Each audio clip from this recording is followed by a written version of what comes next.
দেখে তো ভদ্র ঘরের মেয়ে মনে হচ্ছে। এই যে এত রাতে এখানে বসে আছেন কেন?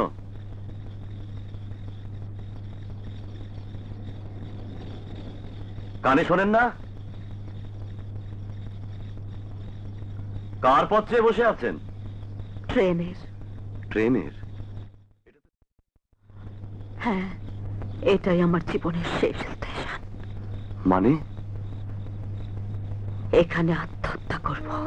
আত্মহত্যা করবেন কেন? ছোটবেলায় বাবা মাকে হারিয়ে দুঃখে কষ্টে মামার আশ্রয় ছিলাম। সেই মামায় একদিন টাকার লোভে আমাকে নারী পাচারকারীদের হাতে বিক্রি করে দেয়। নিজের ইজ্জত নষ্ট হবার আগে ওদের আস্তানা থেকে পালিয়ে দু মুঠো ভাতের জন্য দাঁড়ে দাঁড়ে কাজ করতে যাই। কিন্তু কিন্তু সবাই আমার দেহের প্রতি। তাই এসেছেন আত্মহত্যা করতে? তা অবশ্য মরার অধিকার আপনারও আছে, কারণ আপনিও আমার মতো জনম দুঃখী। আপনি জনম দুঃখী? হ্যাঁ, আমিও আত্মহত্যা করতে এসেছি। আপনিও আত্মহত্যা করতে এসেছেন? কোন দুঃখে? এক মা ছাড়া দুনিয়াতে আমার কেউ ছিল না। দিনরাত আমি শুধু যাত্রা, থিয়েটার আর গান নিয়ে ব্যস্ত থাকতাম। অসুস্থ মার দিকে বিন্দু মাত্র খেয়াল রাখিনি। একদিন সারা রাত যাত্রা করে সকালে বাড়িতে ফিরে দেখি মা নেই। চিরদিনের মতো বিদায় নিয়েছে। বিনা চিকিৎসায় মা আমার মারা গেলেন। মার জন্য আমি কিছুই করতে পারিনি। আমি এক অপদার্থ। আমার বেঁচে থাকার কোনো অধিকার নেই, কোনো অধিকার নেই।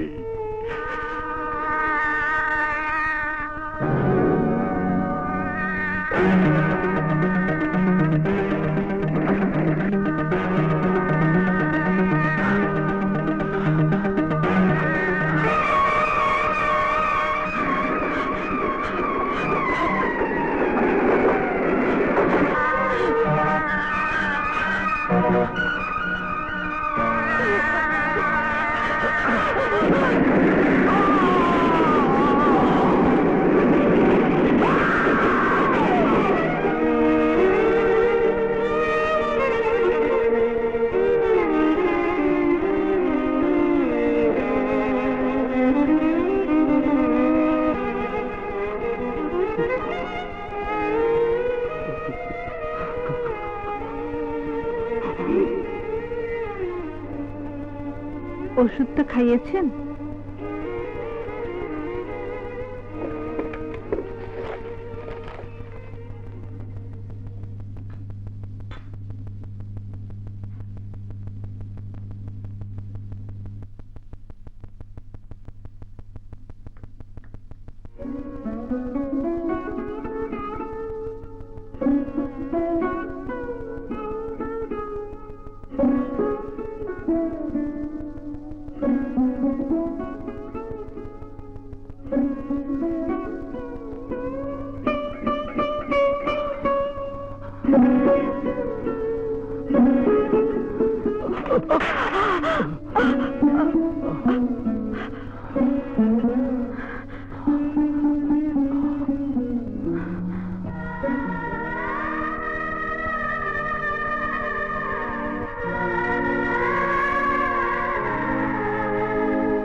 এগুলো আমাকে দিচ্ছ কেন? আপাতত আমাদের থাকার একটা ব্যবস্থা করতে হবে তো। এগুলো বিক্রি করে। না না, তা কি করে হয়? তোমার হাত, তোমার কান খালি করে? এগুলো দিয়ে আমি কি করব? এগুলো আসল অলংকার নয়। এখন তুমি যে আমার আসল অলংকার। আশা, হ্যাঁ, আগে একটা মাথা খোঁজার ঠাই তো দরকার। তারপর একটা চাকরি পেলে এমন কত গয়না তুমি আমাকে বানিয়ে দিতে পারবে। কই নাও নাও।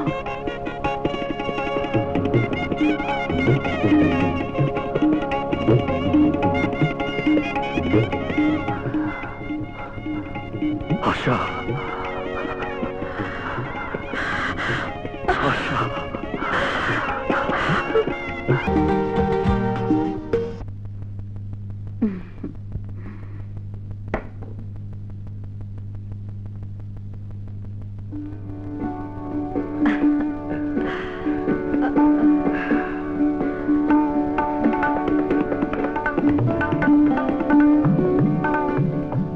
কি দেখছো? দেখছি না, ভাবছি। ভাবছো? কি ভাবছো? ভাবছি আজ 20টি বছর ধরে দিনের পর দিন, রাতের পর রাত কি অবিচল ধৈর্যের সাথে তুমি আমার সেবা করে চলেছ। একটা দিনও তোমার এই সেবা যত্নের এতটুকুন অভাব আমাকে বুঝতে দাওনি। এ কি করে সম্ভব? সম্ভব অসম্ভবের প্রশ্ন তুলছো কেন? এ যে আমার কর্তব্য। তুমি যে আমার স্বামী। আর আমাকে লজ্জা দিও না আশা। আমি তোমার স্বামী, জীবন আর মিতার বাবা। অথচ সংসারের সব দায়িত্ব তোমার কাঁধে। একদিকে সবার দেখাশোনা, আরেকদিকে সংসার চালানোর জন্য গার্মেন্টস ফ্যাক্টরিতে কাজ নিয়েছো। বারে, সংসারের জন্য তুমি তো কম করছো না। রাস্তায় পত্রিকা বেচে আমি আর ক টাকা উপার্জন করি। আমি এক অপদার্থ আশা, তোমাকে সুখী করতে পারলাম না। না গো না, দুনিয়ায় আমার মতো সুখী আর কে আছে? স্বামী সন্তানদের নিয়ে কত সুখী আছি। সবই খোদার দয়া। হ্যাঁ, খোদা সত্যিই দয়াময়। জীবন এমএ পাশ করে মানুষ হয়েছে, বলেছে একটা চাকরি পেলে আর তোমাকে গার্মেন্টস ফ্যাক্টরিতে কাজ করতে দেবে না। পাগল ছেলে। এমএ পাশ করা যত সোজা, চাকরি পাওয়া তত সোজা নয়। আরে জীবন, রাশেদ, তুই কি খবর? কেমন আছিস? আর খবর দোস্ত, এমবিবিএস পাস করে ঢাকা মেডিকেল হসপিটালে আছি। তা তোর খবর?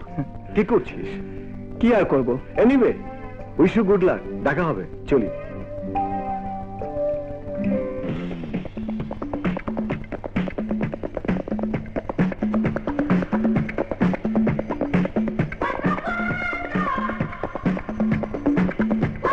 মারালেন 4 দিন না খেয়ে আসছে। আপাকে নেন না, আপা এটা নেন না।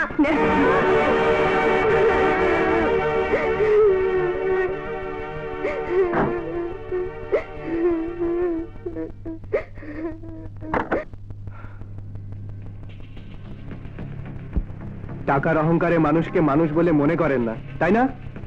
ননসেন্স। দাঁড়ান।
ব্লাডি, আমার গায়ে হাত।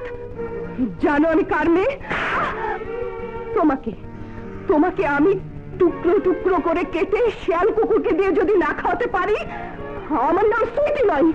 ভেরি গুড, কিন্তু আমাকে পাবেন কোথায়? ও, আপনি তো আবার এটা দিয়ে কানে বয়রা। আমার ঠিকানাটা জেনে নিন, ভূতের আখড়া লেন, নাম্বারটা কিন্তু সিরিয়াস, আনলাকি 13। যা যা, বাড়ি যাও।